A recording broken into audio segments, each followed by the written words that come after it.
Tirupati Padmavati varsity దాడిలో గాయపడ్డ Chandragiri MLA Pulivarthi Nani కోలుకున్నారు. ఆయనను డిశ్చార్జ్ చేశారు. ఇక అంతకుముందు ఆసుపత్రిలో పులివర్తి నానిని టీడీపీ నేతలు పరామర్శించారు.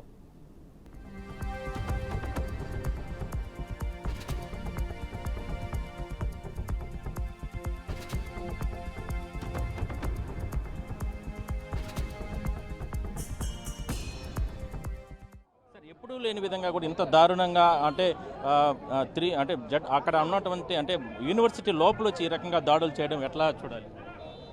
అది పూర్తిగా కూడా పోలీసు యంత్రాంగం యొక్క భద్రతా వైఫల్యమని చెప్పక తప్పదు. ఎందుకంటే వాళ్ళు ముందే ఊహించుండాలా, ఎందుకంటే దానికి మునిపే దాడి జరిగింది. అది ఊహించకుండా పోయిన దానివల్లనే ఇవన్నీ జరిగినాయి అనేది క్లియర్ కట్గా తెలుస్తూ ఉంది. ఆ భద్రతా వైఫల్యం ఏదైతే జరిగిందో అది పూర్తిగా పోలీసు యంత్రాంగం యొక్క లోపమే. సార్ ఎప్పుడూ లేని విధంగా